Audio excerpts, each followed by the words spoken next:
Welcome back to the Tangent.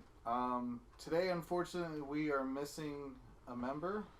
Devin is not feeling good today, so we're going to go ahead and do a podcast a little outside of our norm. We've been doing a lot of sci-fi books, video game stuff. Normal nerd things. Normal nerd things, but today we're going to do a different kind of nerd thing. a different kind of nerd thing. We're going to do wilderness survival. Mainly we're going to look into things that you might want to getting started, basically. Yeah, some things that you might want to obtain for basic wilderness survival, some gear. Maybe if we have some time, we'll run through a few scenarios with Tim. This seems to be Tim's wheelhouse. He kind of likes to do his research on how to survive on his own, how to survive in the wilderness, and what gear he needs. But Devin, like I said, we think he has the coronavirus or something. So he was when this comes out. He was shooting blood out of his eyes or something. yeah, we don't know. He had but like super Ebola. We hate doing stuff without a member because it's still a podcast and we want all their members here. But we're gonna try to do this without him today. So let's go ahead and get started. Tim, you said you had a list. Yes. So what I have here is a list called the 10 C's of Survival. It was a list made by Dave Canterbury. He is a well-known survival expert. He used to be on a TV show called Dual Survival, and he runs one of the more well-known outdoor survival schools, the Pathfinder School. He really knows his stuff. Some people think that he doesn't know quite as much as he thinks he does, but he obviously knows what he's doing. So I'm going to run down real quick the 10 C's of Survival, and then I'll go back and start giving some recommendations and explaining some stuff in each of these 10 categories.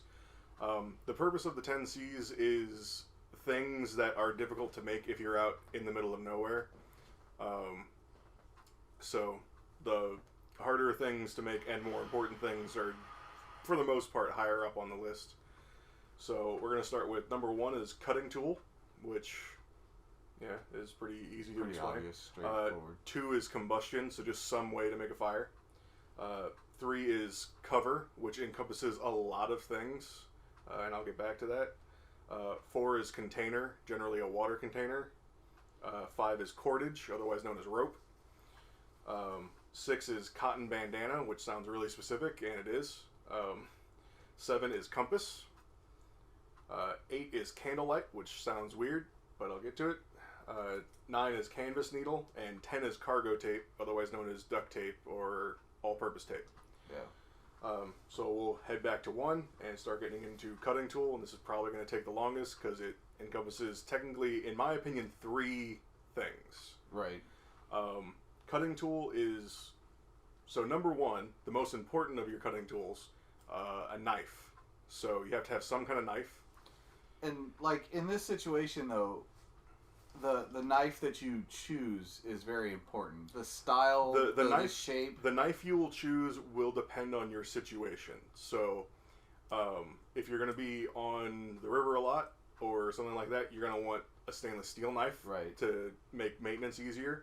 If you're going to be in a situation where you're not going to be able to carry some of your other cutting tools, you're going to want a different knife than if you have all of the cutting tools. So knives themselves are going to be very... You're going to find so many different types, so many different varieties of knives. And I have a lot of different recommendations depending on situation. But before I do that, I'm going to go over the other 2 cutting tools, just so I can have a basis. A saw and an axe. So why a saw over like maybe a larger blade like a machete or...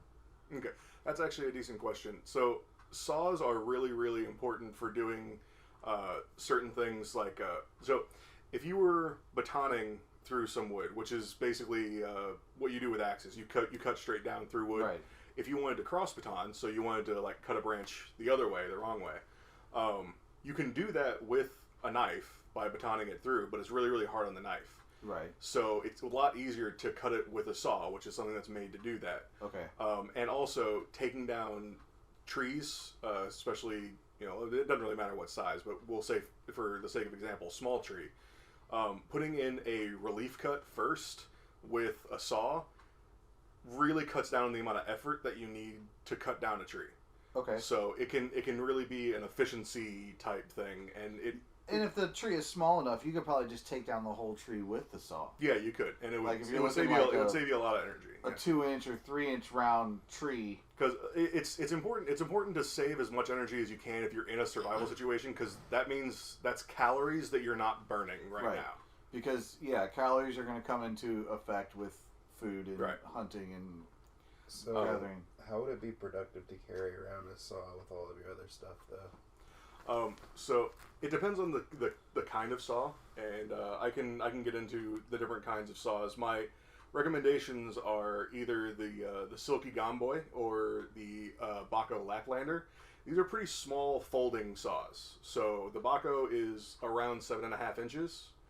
It's not the biggest saw in the world, but it is very pocketable. So is that 7.5 inches unfolded? That's the blade length. So when you fold it, it'll be roughly that size too. So when you unfold it, you have the handle and then a 7-inch saw blade. Right. Okay. The Gomboys are going to be a little bit larger, but again, bigger is not always better. Right. So if your kit can take only the smaller Baco Laplander, and that's what you have, that's great. It's a great saw. If you can take a larger one, then maybe you should do that. But don't get ridiculous with it, because if you carry the biggest saw you can, you're weighing yourself down. I was just about to say that. It's like, that's something else you have to take into consideration is weight. Yeah. Because you don't want to, again, burn the calories by carrying a heavy sack full of all this gear if you don't have to. Right. And especially when it comes to the saws, when I'm talking about the saws, what I'm talking about is essentially you gaining efficiency by having a saw to do things that a saw should do. Right. If you don't pick a quality saw, you're not going to cut as well, and you're going to end up wasting more calories trying to saw something. So it's important to pick a quality saw. Okay. And that goes, I think, almost double for the axes, because swinging an axe is not an easy thing to do. That burns a lot of energy. When choosing an axe, it's not just about how large it is, what it can do, what its utility. It has to be comfortable, has to be light enough. It has to have a comfortable handle. It has to have a good head shape. Right. It has to have good blade material. Definitely a good hardened blade, something that's not going to chip easily. And shape-wise, you were talking, it matters because different shapes do different things in axes. Like, if you're going to fell a tree with an axe... Thinner blades, you're going to generally want to fell trees. Right. Once you start splitting, you want them to be slightly larger. And if you're splitting, like, large logs, you're going to want something like a maul. Right, where it almost has a sledgehammer on the back with... But mauls aren't terribly good at being universal. You can use that thinner felling axe and do all of those things, maybe not as efficiently, but the most energy-intensive thing is generally felling the tree in the first place. Right. Splitting wood is one of those things that we do on an everyday thing when we have fireplaces or hold bonfires. We split wood, but truthfully, in a survival situation, you're going to want to have branches over logs most of the time. Yeah, most of the time. The less energy you can spend maintaining your fire, the better. Have you guys ever read The Hatchet? It's kind of unrelated, but it's kind of related. Well, yeah, but have you guys ever read that book? I started reading it when I was in elementary school, but I never actually finished it. I know the basis of the story. That's like one of the only books I've read. Because I don't like books, but I do. I was forced to read it in school. Yeah. And it actually was pretty good. Yeah. I actually liked it. There's a sequel to that. Yeah, I read that one too. Yeah. Surprisingly. But yeah. So what is The Hatchet about? It's about a kid that he was in a plane crash in the middle of Canadian woods, northern Canada. Yeah. And he was the only survivor in the plane crash. and the only thing he had was a hatchet. Yeah, it was like a brand new hatchet that like his mom or his dad gave to him. Yeah. Huh. I'll have to check out that book. I mean, it seems pretty interesting. He actually managed to survive it. It was a award-winning book when it came out, which is the reason why they wanted us to read it when I was in elementary school, but it wasn't officially on our list of books to read. Nice. So they just gave us they gave us a preview of it. Sounds really interesting. Like just the fact that a kid, I don't know how old. I think he was like 14. Yeah, having to survive in the wilderness on his own. That's actually pretty. It's pretty cool. Yeah. So going all the way back to knives, I have some recommendations based on different scenarios in which you're going to be in. Okay. So the river or just heavy water scenario. Okay. The Mora Garberg is my big choice. It's stainless, which means you're not going to be able to strike a spark off of it, but it is not going to rust in the immediate. Right. And it is a high quality knife, and it's not terribly expensive. It's like a $70 knife. I was about to ask about price points. It's not cheap, but it's not super ridiculous. Well, when it comes to a good knife for and what it is a very good pretty knife. Inexpensive considering I've seen other knives that can range upwards of $300 and $400. Right. And those are probably the better knives that you can have for what you need it for, but but a lot of them are very purpose built. Right. So right. Mora Garberg is just a really good all around kind of knife, and they do make a carbon version of it. It's just if I was going to go with a carbon steel, that's not the particular blade shape that I would want. But if you do like it, then they do make it in carbon as well. My personal favorite sort of survival knife is it's actually right next to me. It's the SCHF 42 by Schrade. It's 1095 high carbon steel. It's really thick spined. It's just a really good knife. So we'll go over that comment you just made, a thick spine. Now, for those of you who don't know knives, which I don't expect everybody to know a lot about knives, the spine is the back side of the knife. Yeah. So the thicker that is, the stronger the blade will be in essence. And now there's a lot of other factors that go into the strength of a knife. Right. It's basically made out of. Yeah, it's thickness and material that you're making. And then you got to take into consideration the build itself. I've been doing a lot of research on blacksmithing. I'm very interested in it. The heat treatment, how it was, doing your heat cycles and then the heat treat and all that stuff. So that does take in. When it comes to the other side of the knife, the actual blade portion, your grind is going to dictate a lot of how strong that edge is going to be. So I've been doing a lot of research because I'd love to become a knife smith. Anybody who knows me also knows that I love knives as much as I love guns. And knife smithing is something I would love to get into. Don't think it'll ever happen, but I do do a lot of research on it. That would be fun. Yes. But the SCHF 42 is also one of my favorites because of its size. It's not super huge, but it's not small. Right. It's big enough to baton with if I have to, but it's small enough to be controllable so I can carve if I need to. Yep. And that's really important. And you can do what they call, what is that, feathering with it? Feather sticking, yeah. So that's just basically shaving down a stick, but not like completely shaving it off. Right. So you're leaving like curls of wood on a stick at the bottom, and that's good for fire starting. Yeah, it's a really good fire making. It's part of your fire making techniques. Right. You can integrate feather sticks into basically any fire making technique, and it will make it easier. So if our explanation of feather sticking doesn't make any sense, I do recommend you maybe look it up in other YouTube videos. There are plenty of people out there that do this kind of stuff. So if there's anything that we say, technical words or technical terms that we use, feel free to look it up elsewhere. I mean, Tim now has even at the very beginning mentioned a guy who was very good at survival, and on his actual YouTube channel itself, it does a lot of these techniques that he's going to talk about on the channel. So as much as I would love to go through some of these techniques, we do not do live video, so it's hard for us to show you. This is basically a talking style channel. Yeah. So we do recommend maybe checking out his channel. What was his name again? One more time. Dave Canterbury. Dave Canterbury. So check out his YouTube channel. He goes through a lot of stuff. I mean, I've looked at a bunch of his videos.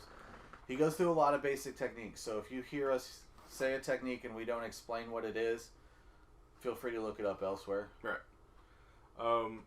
Also, in sort of a similar vein to the SCHF 42, there's the Becker BK2. It's basically a slightly thicker, sort of fatter down the blade version of the SCHF 42. Made by the same company? No, it's made by Becker, which is a division of K-Bar. Okay. The Becker BK2 is not going to be as good at carving, but it is going to be better at batoning. It's just going to be a tougher blade that you can beat on longer. So the Schrade seems to be a little more of a versatile style. It's more balanced, which is the reason why if you can only afford to buy the one knife, that would probably be the one. That's the one for me. Yeah. But then we can get into some people that I've followed in the sort of outdoor and survival world that is more of their favorite knives. That I would say would be good if you're carrying all the different cutting tools. Some of the Bark River knives, like the Bark River Gunny Hunter, or the Bark River Aurora.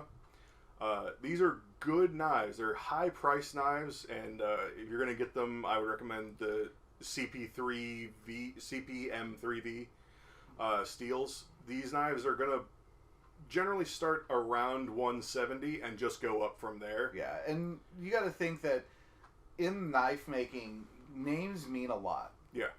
Manufacturers' names, even when you get into the custom style knives. Yeah.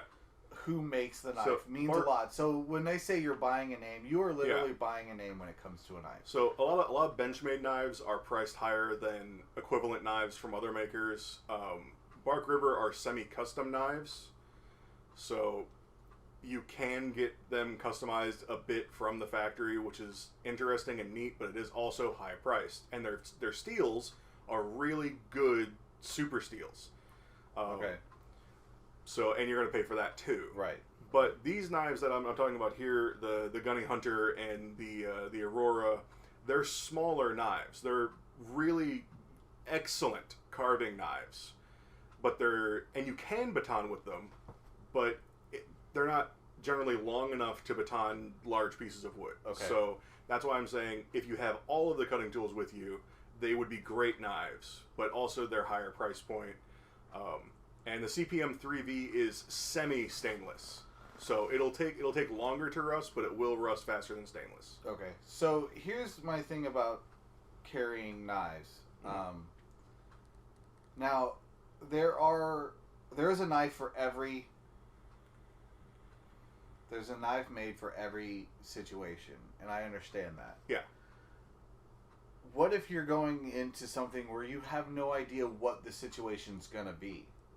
Is there a all-around style knife that would be better to carry? It's whatever knife would that you feel most comfortable with at that point. So whatever one you feel most competent using, is going to be your best bet. Because generally, when you go into a scenario, you have a general idea of what you're going to be walking into. Like if you're going for a day hike, you know you're going to be wherever that is. Yeah. So you have a general idea of what's around. The possibility of the terrain and what you're looking at. But if you're going to go spend a day in the desert, you still have an idea of what's going to be around. It's just something very different than if you went for a day hike in the woods. Right. Okay. And then I'm going to get to axes, and axes are slightly simpler than knives. There's 3 big names, and then one that I kind of like just because I like them. The 3 big names are, and I'm going to do this in order of price, from lowest to highest, Marbles, Husqvarna, and Grand's Force Brooks. So Marbles, they're really good for their price. They're hand-forged axe heads with very good handles, and you can get them for generally $50 or below. Okay. Husqvarna is a slightly better built axe for just around $70. Well, and Husqvarna is a very well-known name. Yes. Brand, not just for axes, but for a lot of equipment in general. I mean, they're a well-known company, so... And Grans Force Brooks, for people who know axes, that is the name in axes. Grans Force Brooks make some of the best axes on the planet, and you pay for them. Okay. They generally start around $170, $180. Now, are they twice as good, 3 times as good, 4 times as good as the Marbles or the Husqvarna? Probably not, but they are the best axes on this list. And that's build quality. Yeah. So here's a question when it comes to an axe for you. Do you prefer a wood handle or a composite handle? It depends on your scenario. Composite handles will last longer than wood handles, but wood handles can be replaced and composite handles cannot. Okay. That's what I was kind of thinking the same thing. So I do like a composite handle for my own purpose because I feel that they last longer. They do last longer, but when they break, there's nothing you can do. You just have to buy a new axe. Right. So if you're in a wilderness scenario, I would generally say wood handles would be better because if you happen to break a handle and you're out in the middle of nowhere, you do have a possibility of being able to make yourself a new handle, regardless of whether or not it's very good. It may not. You can make it work. It may not be as comfortable in your hand like the original handle would be, but the ability to put a new shaft within that blade, is in the realm of possibilities if you are good at whittling with your knife and shaping. There's different ways you could even use the blade of the axe to help you while it's not in a handle. Yeah. So I see that point. Now, there are hatchet / axes that I've seen for survival that are full metal, so the axe head and the handle itself is all one piece of metal. Some of them are wrapped in cord, some of them are wrapped in like they have the 2 sides of composite. I would recommend staying away from those. Okay. Generally speaking, they're lower quality steel, but that's not the real concern because even if you get one in the really good steel, the big part is the sort of recoil from when you hit something. Because it's all one piece, you get it all. And you can really start, giving yourself a lot of extra unnecessary fatigue while swinging it. Okay. So it's generally just not a very good thing. So having a good size hatchet, wood handled, good head. The general is stick between 16 to 19 inches. If you go a little bit outside of it one way or the other, it's not going to make a huge difference. But 16 to 19. Easily stowed within a backpack or carry pack or carry on whatever. Right. Something easily stowed away so that... Because a lot of these items that we're going to talk about, you're not going to need them all the time. So you need them almost small enough to be stored somewhere that you can carry. So carryable is good. Like the bigger ones are gonna work a little bit better, but they're also going to be heavier, and you're not going to be using them all the time. So you always got to keep that stuff in mind. Right. And but they're speaking of composite handled ones. The last one that I said I just like them, the Schrade axes, specifically the SC Axe 2L, is a composite handled axe. And that's the one that you own, am I correct? I do not have that one, no. That's the next one I'm going to be getting. Okay, but you do have a small hatchet. I do. And a larger hatchet. Yeah. And for some reason I can't think of the name brand that you bought. Well, technically they're not hatchets, technically they're tomahawks. Okay. Which do function fine the majority of the time, but they're really more multi-purpose things, so I'm going to be getting more into purpose-built axes here next. Okay. But the tomahawks that I have are the SOG Tactical and the SOG Fast Hawk. The Fast Hawk is probably one of my favorites out of all of the different tomahawks, either the survival tomahawks or tactical tomahawks or throwing tomahawks. The Fast Hawk is just a really good overall tomahawk. It does all of those things. Okay.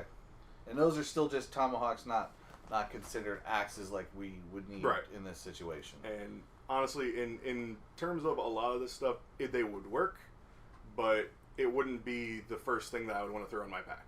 Okay. So that's it for the blades? Yes. Okay, I do have a question for you. Okay. And I have seen these, and I think we've discussed them. I've seen these. They're like almost like a staff / walking stick that come apart into pieces. Yeah. And each piece has a different. Yeah, they're generally called something like survival staves or something. What like are that. your thoughts on one of those?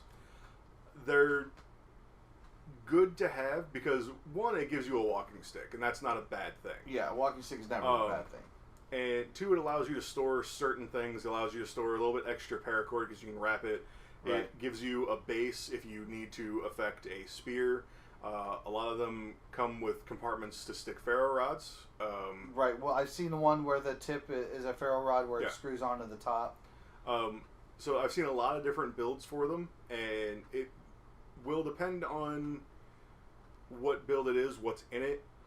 Some of them I think are better than others at holding more things, but some of them I think are more solid, which can be a good thing for a walking stick. And then I've seen ones that have added attachments that you can store outside of the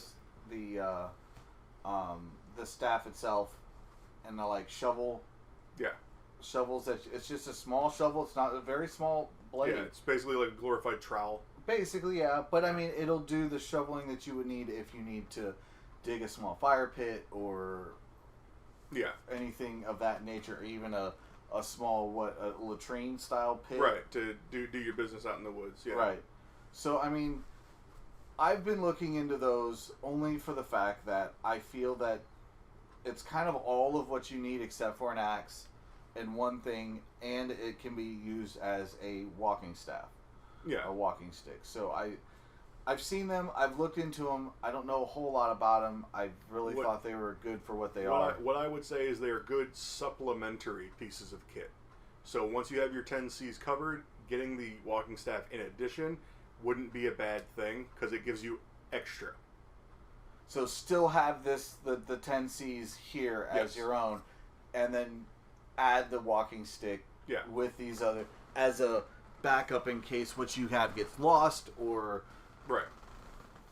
a bear takes it or you lose it down the river. Which can happen. Or you lose it down the river. I mean, in survival situations, you never know what's going to happen. Yeah, and they don't put in your pack anything you can't live without. So a lot carry on you the things that are necessary. A lot of the things in your list here are going to be stuff that you kind of want to be able to hold on your person. Right. You want them in your pockets. You want them on your belt. You want them on your person. The pack is to carry extra things or things that are too big to carry on you. And lashing things to the outside of your pack can be a way to save space, and it's also a really good way to lose stuff. Yeah. So... All right. So that was just a question that came up, so we'll go ahead and move on to the next. So number 2 is combustion. I mentioned ferro rods when we were talking about the survival staffs. Okay, so here's where I have a lot of questions for you, because to me, the importance of fire, it's a lot higher to me than a lot of people would think it would be. Yeah. Especially living in a climate like we have. Yeah. Like from 1 hour to the next, you never know what kind of temperature you're going to get. Oh, yeah. It could be, 70 degrees on Monday, and on Tuesday it's going to be down in the 20s. Hell, we just did that, as a matter of fact. Yeah, we went from 70 degrees to snowing the next day. Right. I loved that one day. Yeah, that one day was great. Yeah. So I mean, in an environment like the Midwest. And it does happen not just in the Midwest, so we can't really say it's Missouri weather sucks. But it happens a lot of places. Yeah. Even in the South or in the North, it can go from, like I said, in the 70s to in the 20s. So fire to me is something that I would feel would be important. It is very important, yes. So my couple questions that I have for you when it comes to this is, do you have a preference on fire starting equipment? I do. My preference is generally ferro rods. The other techniques for making fires, using a lighter or friction fire or things like that. There's a billion different ways to make a fire. Ferro rods are things that, I mean, you can keep a couple ferro rods on you and you won't ever finish using them in your lifetime. Right. And it's easier than doing things like a friction fire. Well, yeah. I mean, a friction fire, for those of you who don't know what a friction fire is, that's just basically, in essence, it's rubbing two sticks together until it works.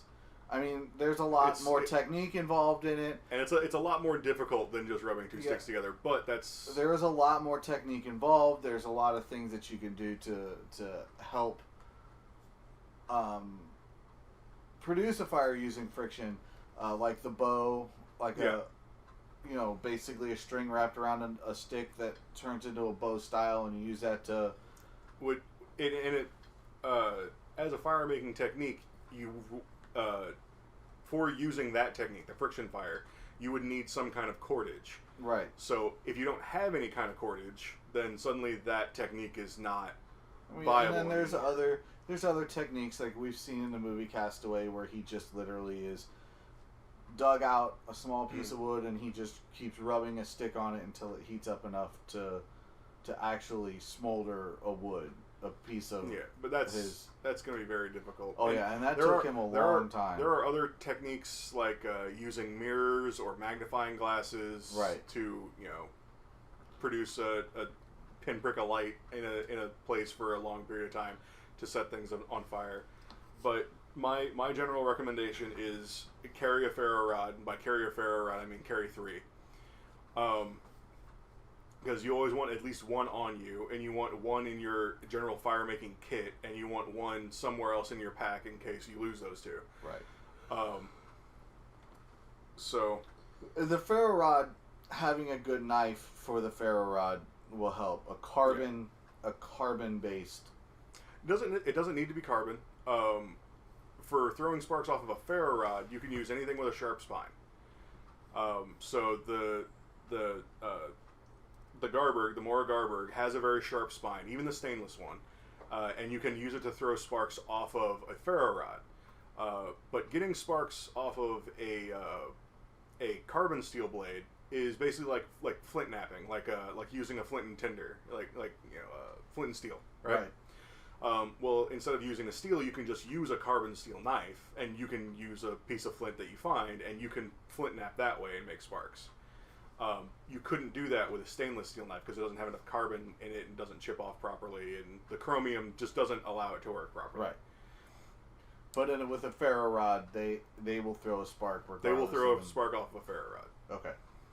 If you got a sharp enough and hard enough stick, you could throw sparks off a ferro rod. Good luck trying it, but I mean, technically it could be done. Okay.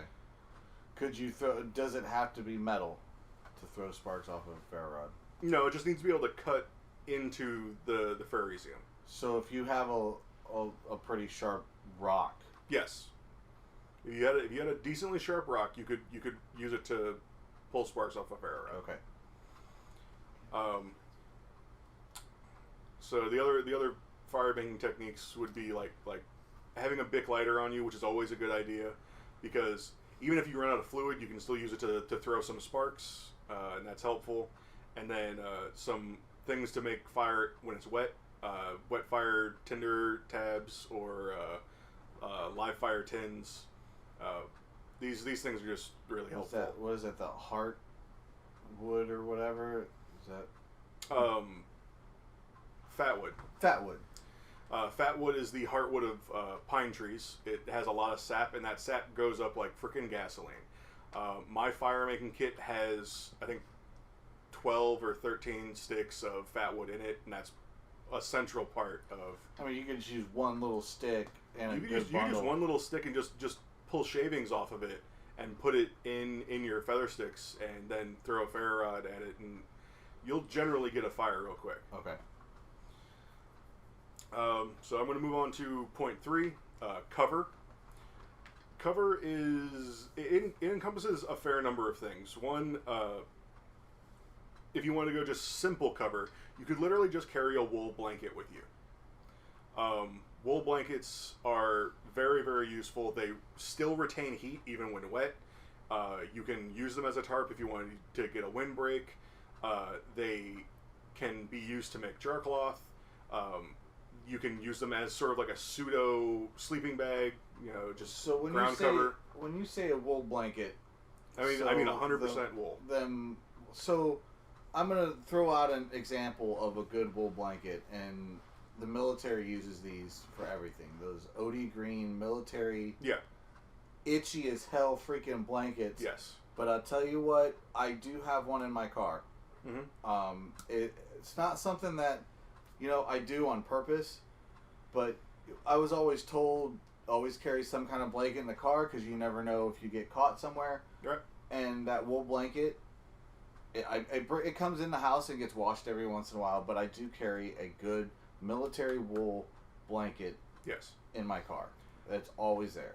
So a wool blanket is very good to have around.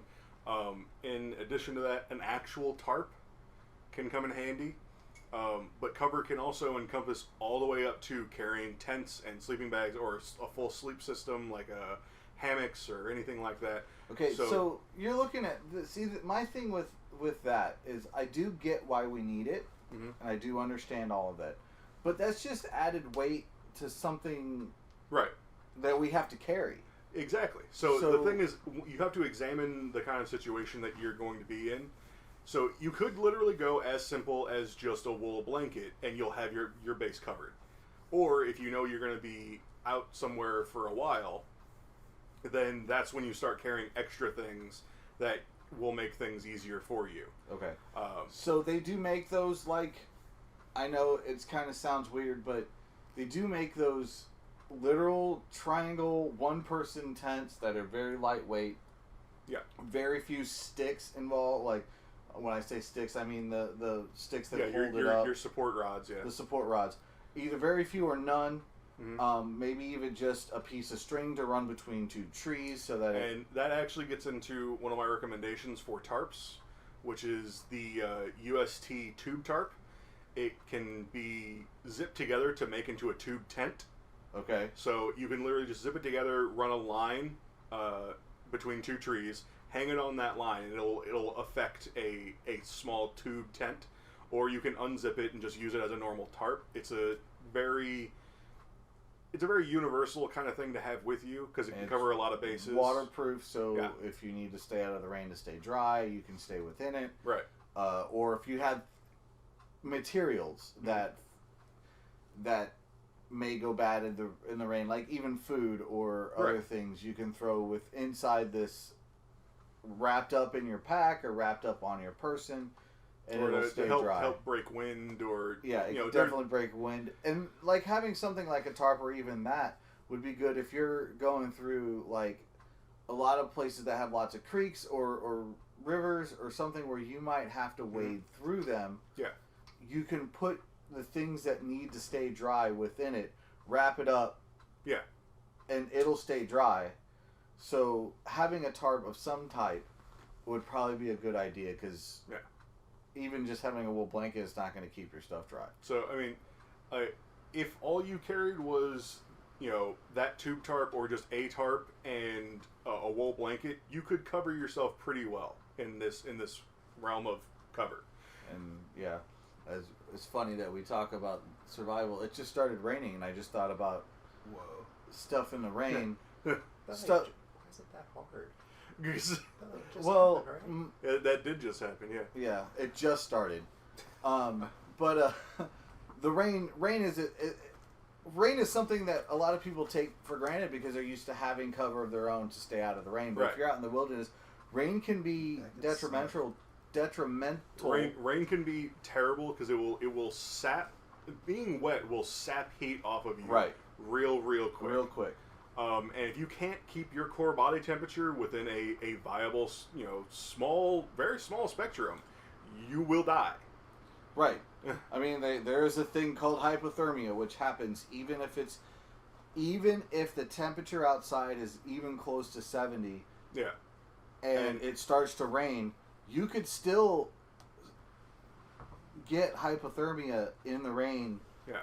Because the water is going to constantly zap heat. And especially if you're trying to lay down, having a ground tarp comes in handy because you don't want to be laying down in the mud or the water or anything like that because that's going to sap just as much heat away from you. Right.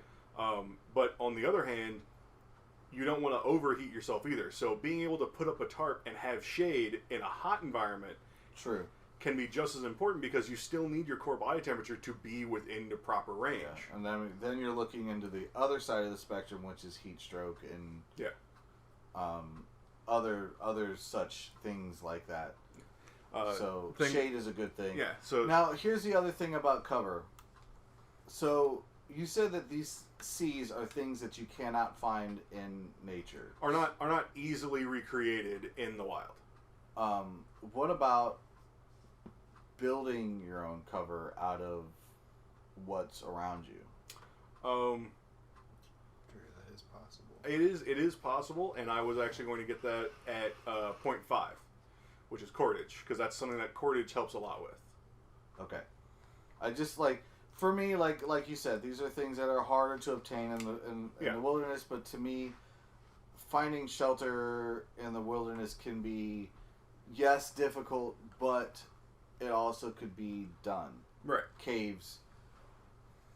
Hell, beware of bears in caves. You can run into a great stroke of luck and just find like a set of fallen trees that happen to be, have gathered a bunch of leaves on them over time, and you have basically an effective cover that's maybe temporary, but you could shore it up. And it's not going to be the greatest either, because I mean, it's gonna have leaks and stuff in it. But for shade, it would be perfect for shade because it'll keep the heat out. And well, hell, if you get some good branches and use some mud, that would be pretty solid.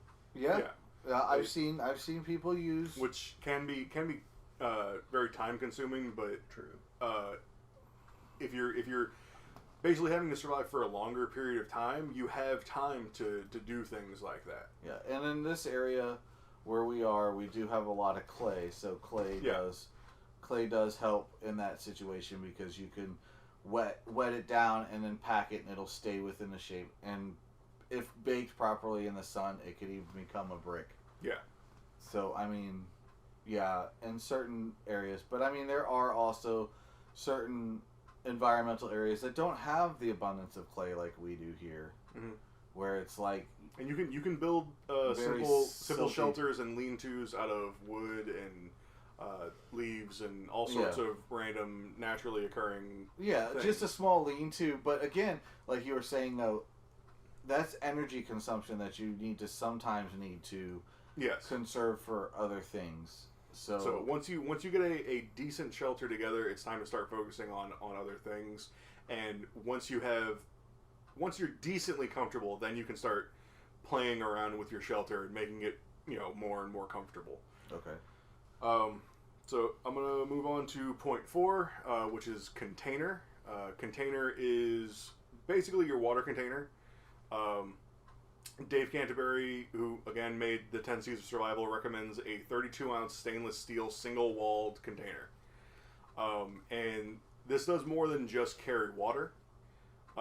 It can boil water, as long as it's single-walled, which is why that was important. And it can make char cloth, which you can use as another fire-making technique for your next fire, to make your next fire easier to make. And if you're always thinking about your next fire will be easier than your last fire, and then you won't have to worry about it as much. Okay.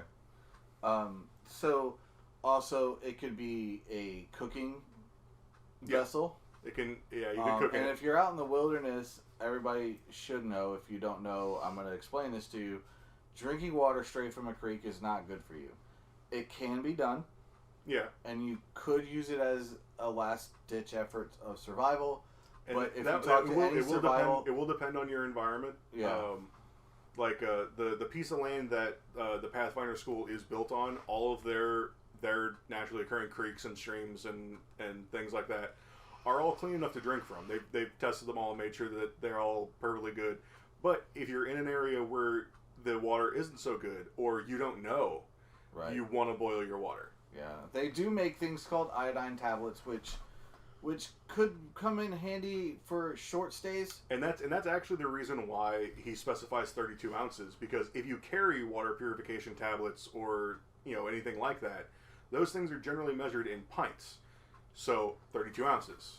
Right. So that's why he specifically says 32 ounces, so that you could throw in iodine drops or iodine tablets or other water treatment sort of quick fixes. Yeah, because if it's too wet to start a fire, which does happen, you could, if you have those, have the water purification tablets.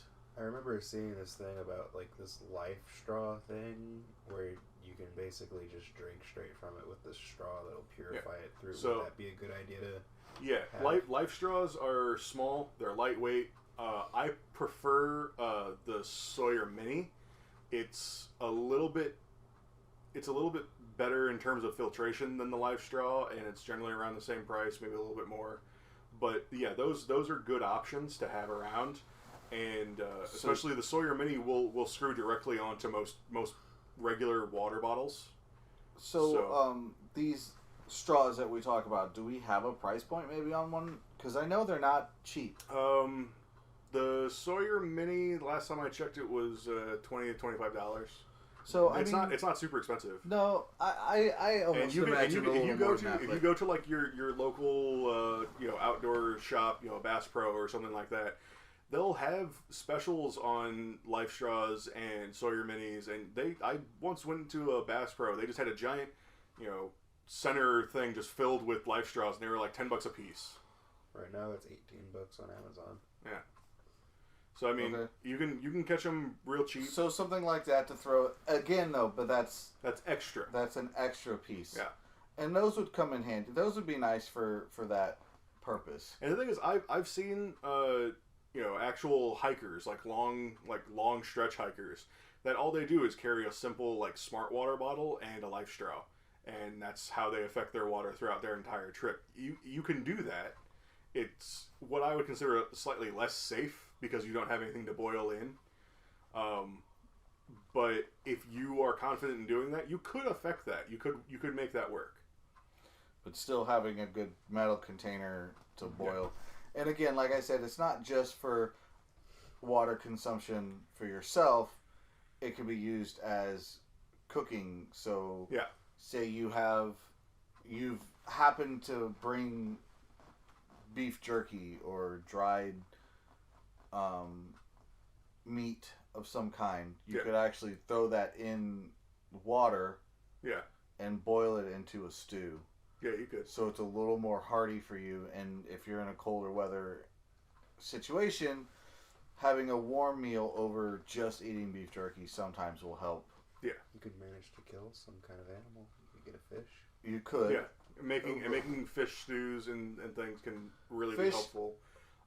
Yeah, fish stews are good, but I mean, truthfully, if you're going to have a fish, you might as well just rock cook it. I mean, really. Yeah. Throw a rock over the fire. The fish stews can be important for getting extra nutrients out of the bones and yeah, that's true. And fish heads and things like that, because there's a lot of nutrients stored up in those that you can get out more efficiently in a stew. Gotcha.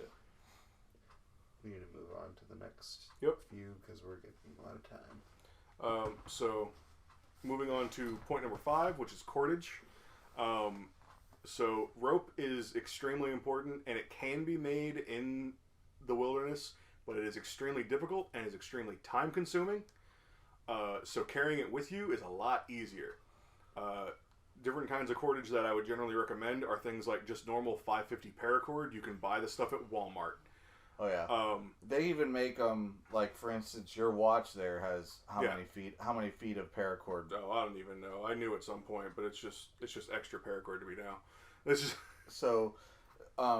Tim has a watch band that's made out of paracord in special knots that if he needed to, he could easily unwind and actually have pieces of paracord. So it's always good to have extra paracord on you, and also bank line. Specifically number 36 twisted and tarred bank line. Tarred is important because it waterproofs the line, right? Okay. So that way it won't get corroded or anything like that. And it can help as fire tinder. So tarred bank line is a really good thing to have. It's not as strong as paracord, but you don't always need something as strong as paracord. And twisted is important, so that way you can untwist it, and you could use the individual lines as fishing line if you needed to, or as sewing line if you really, really needed to. Right. So basic in essence, bring some kind of rope / paracord with you. And paracord and bank line are the favored ones because you can gut them, use them as sewing line or fishing line. Because paracord will come apart too. Yeah. Paracord has 7 strands within its sleeve, and you could use it to stitch cuts if you had to. Right. It's strong stuff and it's thin, so you could use it for a lot of different things. Okay. Number 6, cotton bandana, and it specifically is a cotton bandana because you need it to be a natural material. So you can use a cotton bandana for a lot of things. You could use it as just a bandana, or you could use it as a triangular bandage to make a sling for your arm if you get injured, or you could use it to help splint things, or you can cut it up and make it into char cloth. You can use it as bandages. But you can't use it for making char cloth, which is why it has to be a cotton, if it's not 100% cotton. If it's any kind of synthetic, instead of burning, it will melt. Synthetic materials melt. Okay. So, for those of you who don't know what char cloth is, I'm not going to go into it, but Canterbury has videos. Char cloth is basically charcoal in like a sheet form. Right. So it makes it easier to make a fire.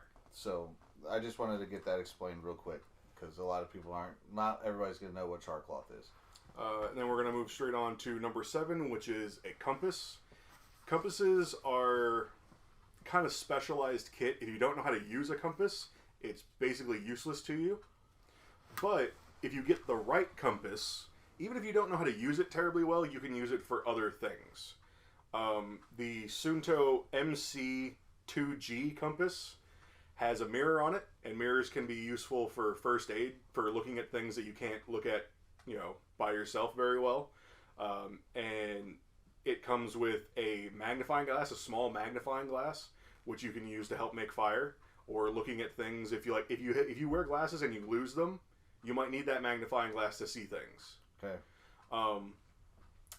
And specifically that Suunto compass, it's kind of expensive. It's about $50, but it is a mil-spec compass, and it is very well built. So those are people who know actually how to use a compass. We all know that it can be very tedious to learn. Yeah. But once you learn how to use it, it's very useful.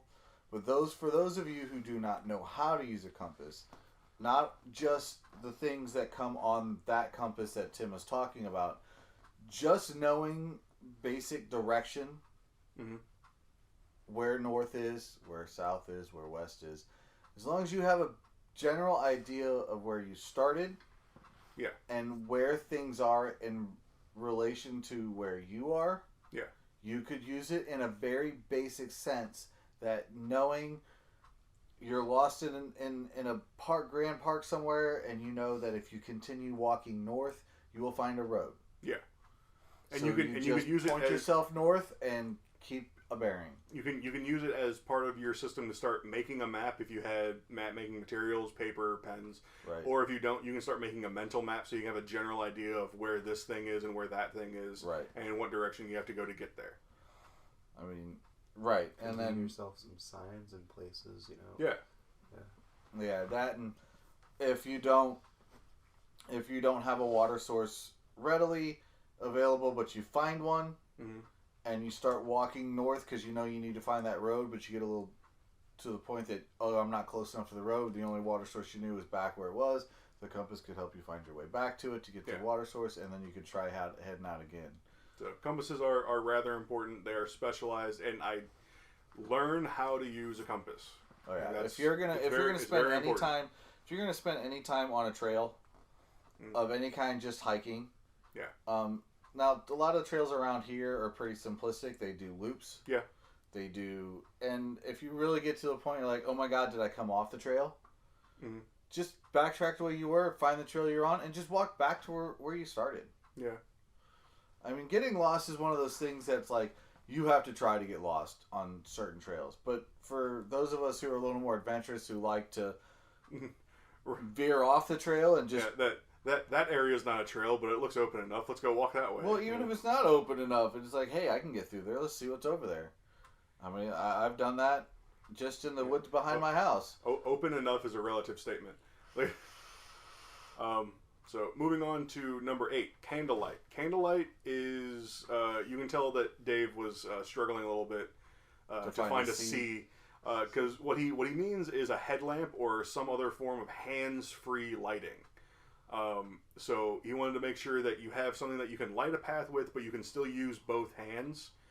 But there are some things that I would like to add into candlelight, which do help other things. And you could probably even stick this particular one in combustion, and that is trick birthday candles. Those birthday candles that are really, really hard to blow out. Yeah, the ones that relight after you blow them out. Yeah, so those can be a huge lifesaver in the woods.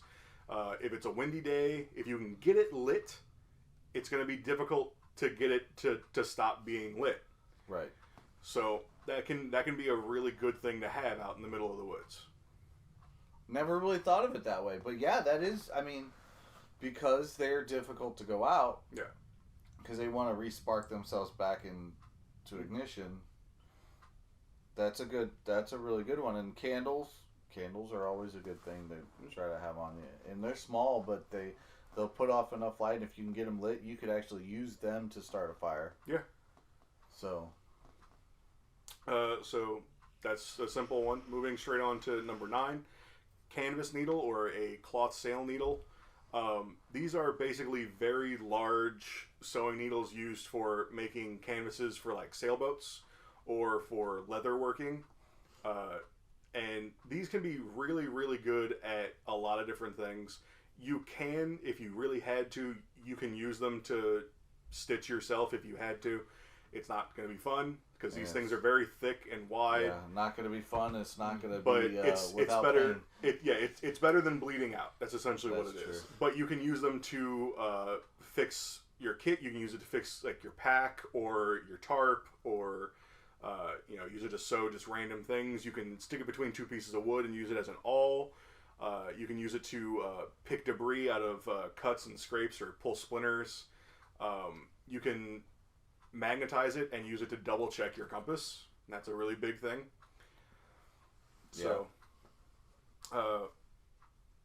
that's pretty much it for that. It's a simple piece of kit. It's very small. It takes up almost no room. You can attach it to like Dave Canterbury actually uses a piece of duct tape and just duct tapes it to his knife sheath. So as long as he has his knife, he has his sailcloth needle, and it's just that out of the way.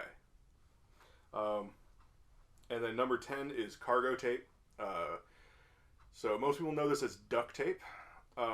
Gaffer tape. Duct tape, gaffer tape, 100-mile-an-hour tape, Gorilla tape, T-Rex tape. Just that kind of tape, right? Just all-purpose tape. I don't even have to go into why it's good to have with you. Yeah. It's just good at things. I mean, just think about MacGyver. Yeah. He always had duct tape on him, and he could always use it for something. If you punch a hole in your tarp, you can use it to waterproof it again. If you need a Band-Aid, like if you hurt yourself and you need a Band-Aid, you can do it with duct tape. Oh yeah. If you need a tourniquet, you can do it with duct tape. You can do a lot of random things with duct tape. You can make a lot. I mean, lately there's been there was a craze. I shouldn't say lately. Within the last couple of years, there was a craze of people making things out of duct tape. I remember that when I was like all the way back when I was in high school, seeing one of the guys who I went to high school with. His prom ensemble was a duct tape tuxedo that he made himself. I mean, I've seen people make wallets out of duct tape. Mm-hmm. I've seen people. You can even make a usable cup. Yes. You can make a cup. You could realistically make rope with it. You can. Yes.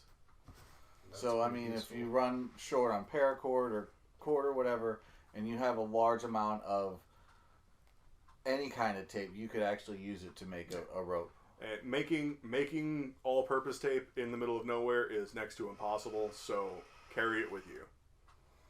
So that's the 10 C's of survival. It's quote unquote just that easy. I mean, those are very, and that's just it. It's like these are the very basics of things that they recommend that you have. This is how you start a kit. Yeah.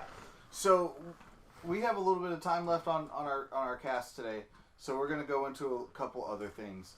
I don't know how much time we actually have, but we got enough time for one or two scenarios. Okay, so actually, I don't even want to go into a scenario. I want to go into something that me and Tim have discussed on what they call a go bag. Okay. Go bags are basically, essentially, a pack, pre-packaged, pre-packed by yourself in a situation where you might need to bug out, or what they call a bug out bag. Yeah, go bag, bug out bag, 3-day bag. So get home obviously bag. The start of a bug out bag for me would obviously be the 10 C's. Yeah. Making sure you have those things in your bug out bag. Essential. I mean, it's one of those things that people don't think about, but yeah, those 10 C's would be a perfect starting point for a bug out bag. Now, would you recommend, what other kind of things would you recommend outside of those 10 C's would you recommend putting in a bug out bag?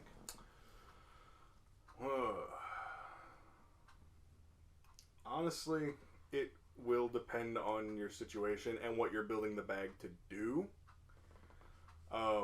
So if you're building it to just be like a 3-day survival bag, you can stick food in it. You can stick 3 days worth of food in it and be fine, just be clear.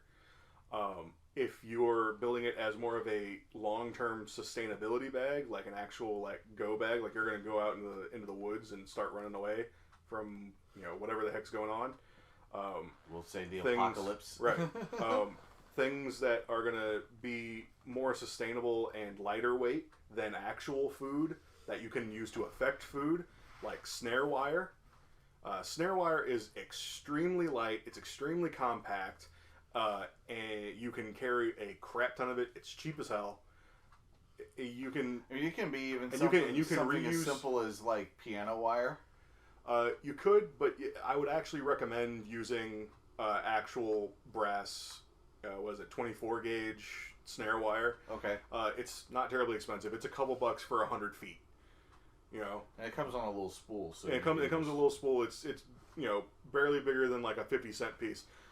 You can buy a couple rolls of that stuff and just stick it in a whole bunch of places and have snare wire with you. Okay. So, outside of the knife equipment going into said go bag, would you recommend a firearm of some kind? That will also depend on your situation. So we're gonna throw a situation out there, and because I think situationally is how this go bag is going to need to be prepped. Mm-hmm. I was gonna say, yeah, a firearm could be dangerous if like there are a lot of animals that are bigger than you out there that will hear that and then come at you. True, but it can also be dangerous not to have one if you're in that kind of situation too. But it can also be extremely unnecessary. So, True. Say for instance, extra weight. Yeah. Say for instance, this is so off the wall and out there, and it'll probably never happen like ever in our lifetime. But say for instance, the power grid goes down, and you have to survive outside of your home. Now, even without a power grid, you could live within a home without an issue. You could learn to survive with your neighbors. You get to know your neighbors, understand how to grow and farm and maintain food supplies. Grab yourself a group of hunters that are good at it. Yeah, that kind of stuff can happen, and that's fine. But say you're going to have to survive on your own without a house outside of the seas. Would a firearm or other reusable weapons be more efficient? Okay, so in my opinion, if you were in that situation, yes, bringing at least one firearm would be useful, and the type of firearm is going to depend on sort of what region you're in. So in certain areas, you get away with, say, a .22 pistol, and you could, hunt rabbits and squirrels and things like that. You could even take coyote if you needed to. It's not going to be fun, but if you had a .22 rifle, taking that coyote is going to be a lot easier. If you have, say, like, if you don't have a lot of animals, but you do have a lot of people around, maybe a larger caliber handgun might be more useful, or a military-style rifle. But generally speaking, in my opinion, the thing that you're going to be having the most use out of is just a single-shot 12-gauge shotgun. Right. Okay. Because shotguns, with the right equipment, can be reloaded in a few. And you can, not only that, but you can wander into any random farmhouse or any random, house that was owned by a hunter and probably find 12-gauge shotgun shells. They're not terribly hard to come by. Right. Right. Most people who hunt also own a 12-gauge. Right. So, and you can get adapters for single shot 12 gauges to shoot other calibers, 20 gauge, 410. You can even shoot 22 and 9mm and 45 ACP and all sorts of random things. With the right equipment built into your, you can pretty much shoot whatever. So outside of that scenario, because that's very obscure and one of those things that'll probably never happen, so we won't go too deep into the apocalypse style scenarios. As much as we want to be like, yes, we're doomsday preppers and we're going to prep for the invasion of China. No, that's not going to happen. Even having a decent pack in your car as just a get home bag in case of natural disaster, like a tornado, and you can't get home, using a normal method, you have to walk home, or an earthquake and you have to walk home. Those things can be really, really useful to have. But basically, you're still just looking at the basic. Yeah, you're still looking at all the basics, and that's about it.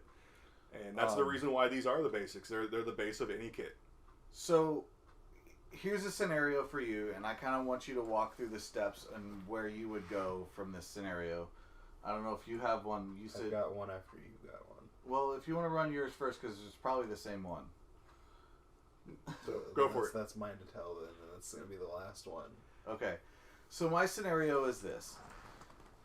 You decided to go on a hike by yourself. Okay. Okay. And you're in, we're going to say, because you're going to need a region, because it'll help. You've packed yourself for a hike with essentials that you would need, not just for the hike, but just in case something happens. So you have your basics. You have your knife and your axe. Mm-hmm. You have all the 10 C's that you would, I would assume that you would carry with you even on a day hike. Something that was only supposed to take a couple hours. Right. I'm sure you would carry a lot of that stuff because even on just a normal day hike, I have a tendency to carry a full 3-day bag, just in case. Just in case, right? So you might have some food in there and stuff like that. So you're prepped. You have your 3-day bag that you've created. Mm-hmm. Somewhere along the line, you get yourself turned around, and we're in Missouri. We're at a state park. This state park, we're gonna say, is 400 square acres. Okay.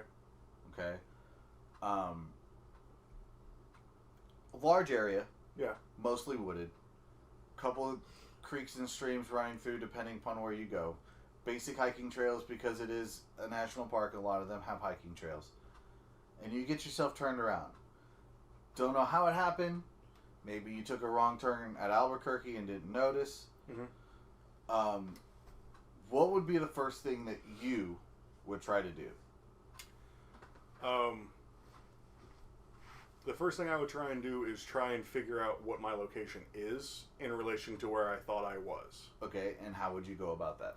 So, the first thing is figuring out how long I've been walking for, and figure out when the last time I knew for certain I was on the right path, and how long ago that was.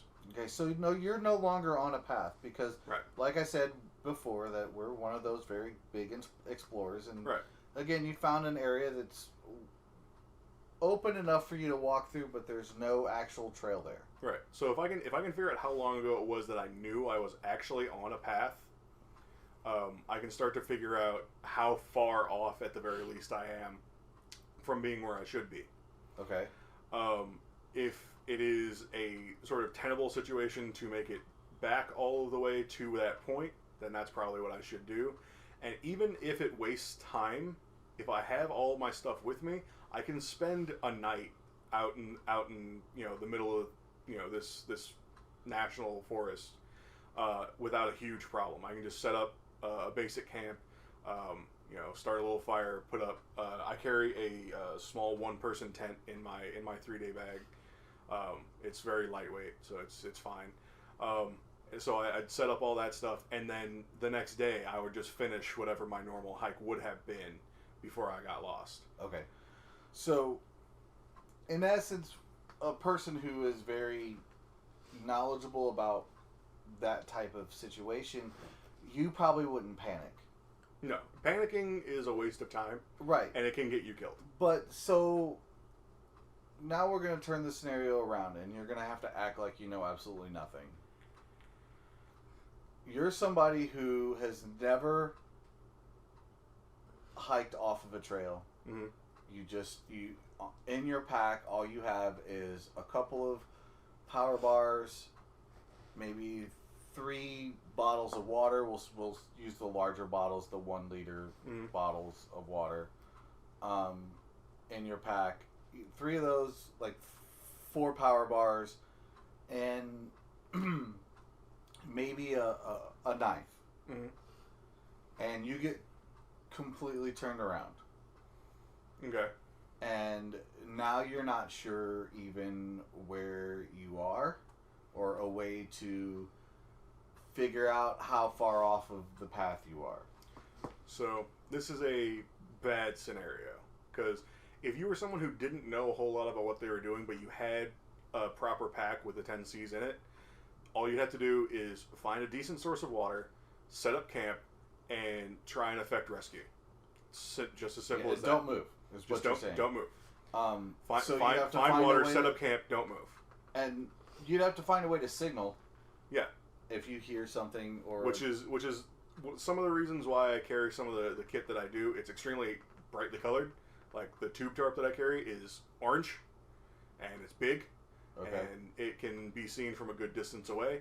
And if people, and you need to set up beforehand at least one person to know when you're supposed to be coming back. So when you don't come back, they know you're gone. Right. Yeah.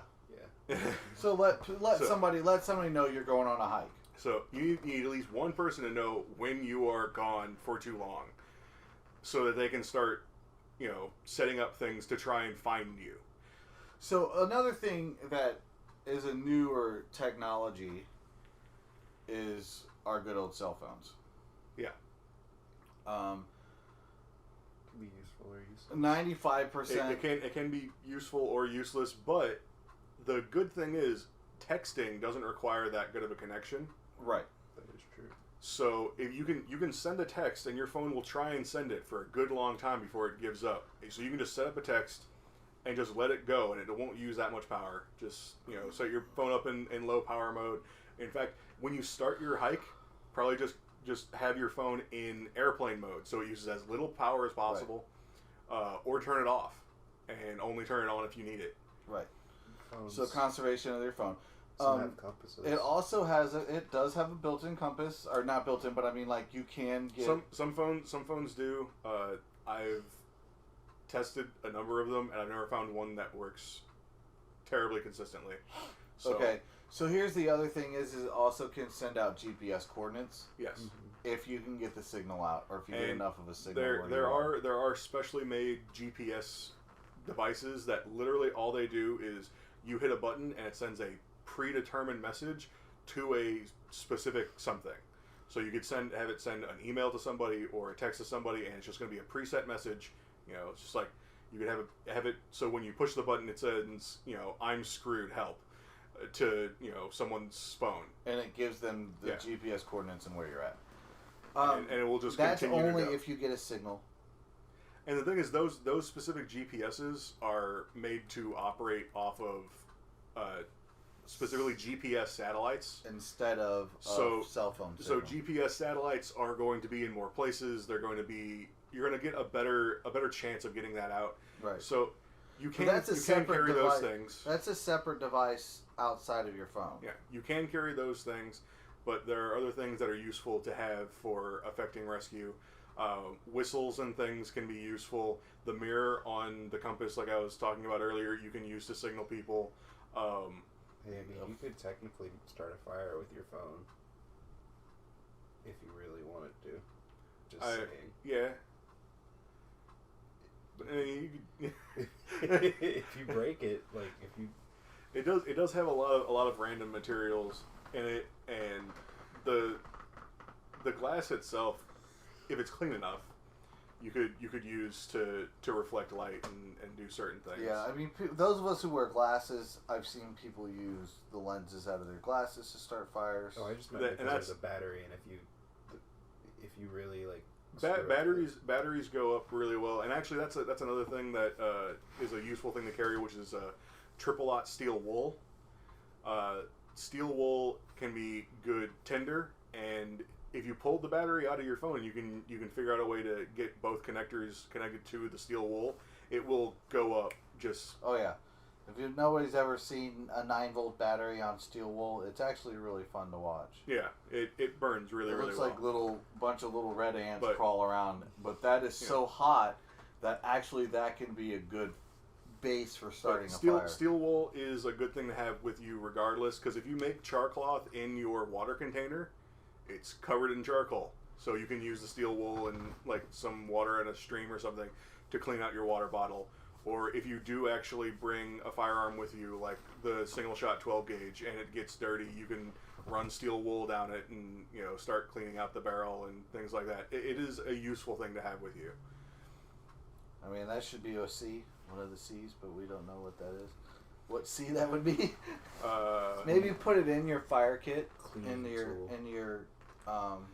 Yeah, I'm sure you could fit it in here somewhere.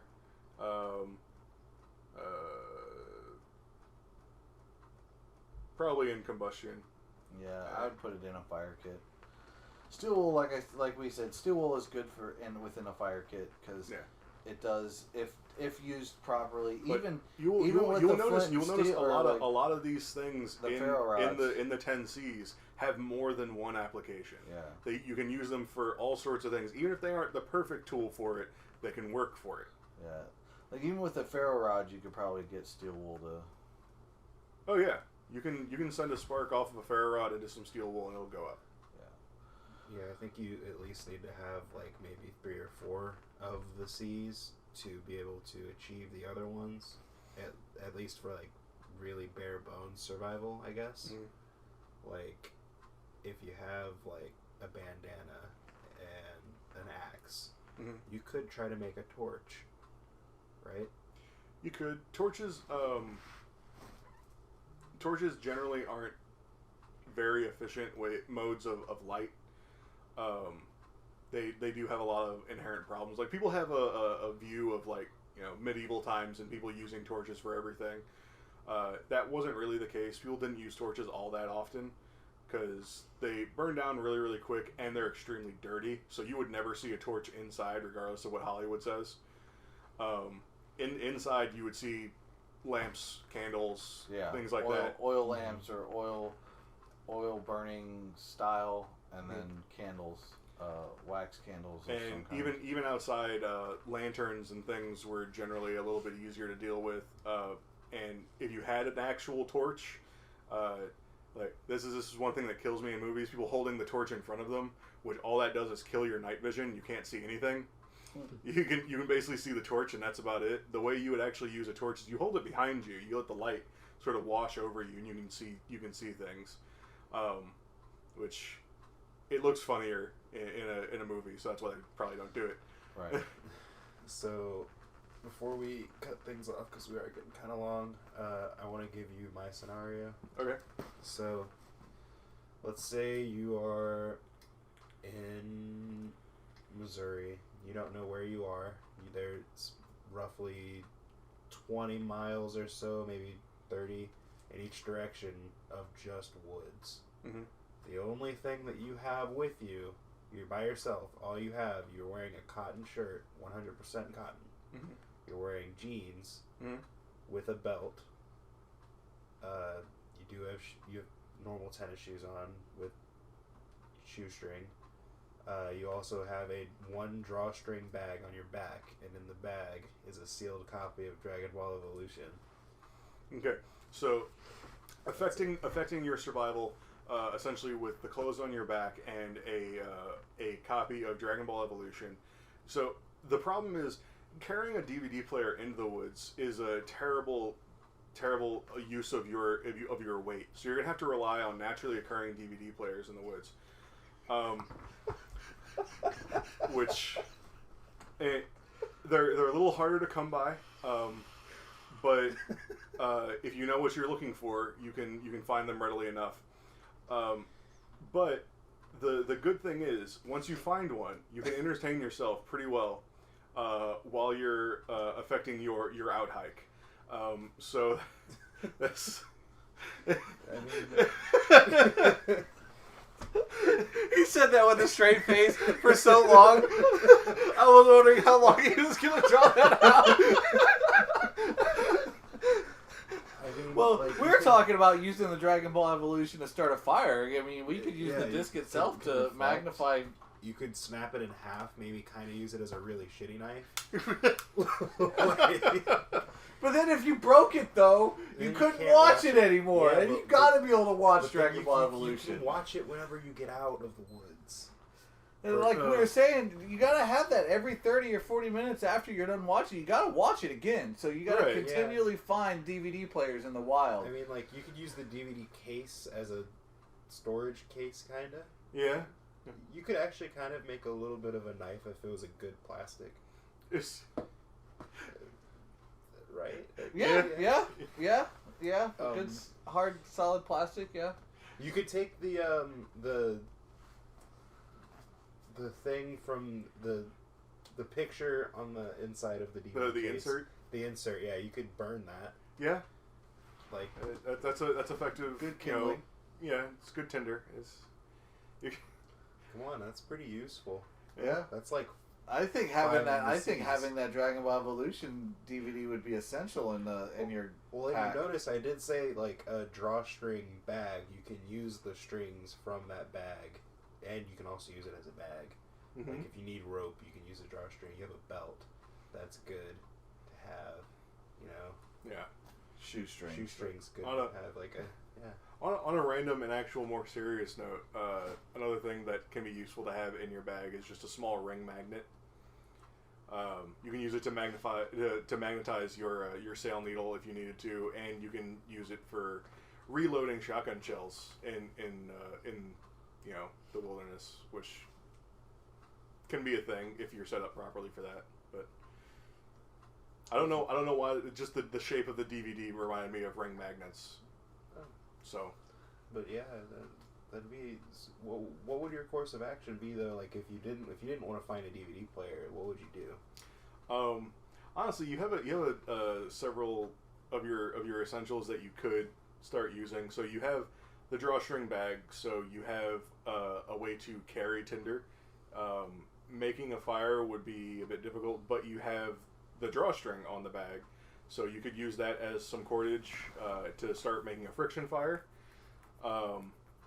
So that wouldn't be so bad. The main difficulty is you would have to start stripping bark and things to try and make a water container. That would be kind of difficult. Without an actual cutting tool, that would be a really difficult situation to be in. But you could affect some sort of attempt at survival.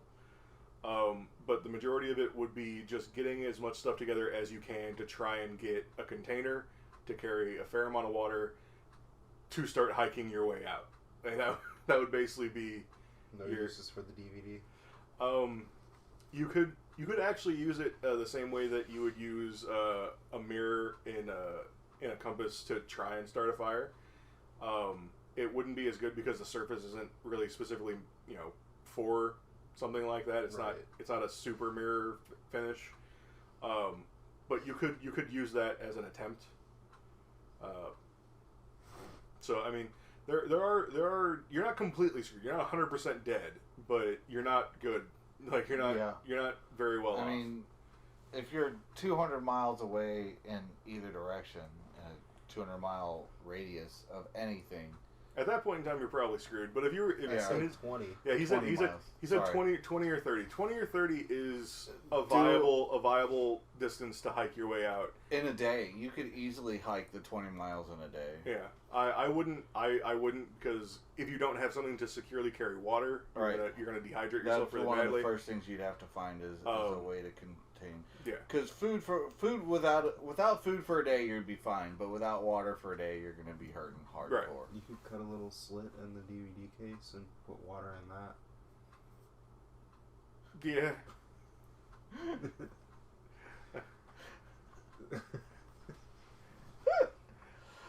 Honestly, there's a number of things you could try to do. Yeah, I mean it's a very having a canvas bag. If you gave it a proper waterproof treatment before you went into the woods, it'll hold water okay. For a while.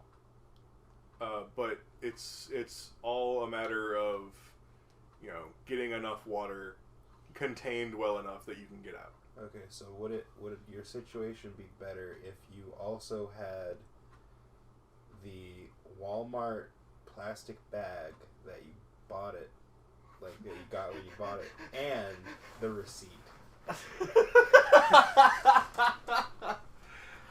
I mean, yeah, it would be better. Well, if that Walmart bag is very well maintained, it could hold water for a little while. Yeah. Yeah, it could. We all know most Walmart plastic bags has that one fucking hole. Yeah, but you could... Sorry, I just dropped the F-bomb and I normally don't do it, but that's so annoying when you want a bag that holds... Well, let's say you double bagged it. Let's say you double bagged your Dragon Ball Evolution DVD. Right, it was very heavy. You didn't want it to come out the bottom of the bag. You were overly protective of your Dragon Ball Z Evolution. You didn't want anybody to see through the bag and try to rob you. You're right. Yeah, because the value of the Dragon Ball Evolution. So I mean, yeah, but honestly, having at least a water bottle would probably make that scenario a lot easier. Like even just like a small plastic smart water bottle. So how about? All right, we've talked about Dragon Ball Evolution for a pretty good while now. I think we need to do a recommendations. No, a watch. We'll have to get the whole podcast to watch the movie Dragon Ball Evolution and throw out our comments. Now, we're not going to show the movie on our channel because that'd be copyright infringement, but we could definitely have it playing in the background, and the four of us need to make comments on it. Right. What we would do would be sufficiently transformative. It would. But anyway, no, we could go into recommendations. What would we like to recommend? I truthfully, recommendations for me are the biggest part of survival for me outside would be just to be prepared. Yeah. Know where you're going, like you said. Know when you're supposed to be back, and have other people know where you are. Yeah. Being prepared for any situation is probably the best way to survive any situation. And in that vein, what I'd actually like to recommend is a couple of books that are really good reading material on this subject. There's a book, it's a really long and weird title, but just stick with me here. 98.6 Degrees, or How to Keep Your Ass Alive. That is a full name of a book. It's got a colon in it and everything. So wow, that's a neat book. It's kind of fun and funny. It's got weird illustrations in it, but it is very good information on how to maintain core body temperature and stay alive in the wilderness. Also, Bushcraft 101 is a very good book, and Advanced Bushcraft. You can get at least the Bushcraft books on Amazon, I know that for sure. 98.6 Degrees, or How to Keep Your Ass Alive is a bit harder of a book to come by, but you can find it. and it is probably one of the best books on how to survive random stuff. So, Harrison, you have anything? I'd say, like, overall, like, if you were going to be in that situation, at least try to have, like, one of the C's covered. Like, having a knife can be way more useful than you really think if you, like, really look at it. Yeah. And not having anything with you is just kind of stupid. And, like, usually if you're going to be in some sort of situation like that, you would know. So let yourself be prepared. Honestly, if you don't think you can cover all 10 C's, I will just say this: when Dave Canterbury originally made this list, it wasn't 10 long; it was 5 long. It was just the first 5. Cutting tool, combustion, cover, container, and cordage. That was the original list. Those first 5. So if you can cover those in a decent way, carry 100 feet of paracord and a knife and 1 ferro rod and a water bottle and a blanket, and that's it. You can greatly increase your chances of getting out of a bad situation. Okay. All right. So, this is, like I said, a little off topic, what we have been normally talking about. I kind of was hoping that Devin would be here because I'm sure he has a lot of questions because he's not much into it. But yeah, I think it went pretty well today. Again, I want to remind you guys to like, subscribe, comment. If you have questions on any things that we have discussed today, go ahead and leave them below, and we'll do our best to try and answer or send you somewhere where you can get the answer. Right. So, with that all said, I'm going to say we'll talk to you guys later.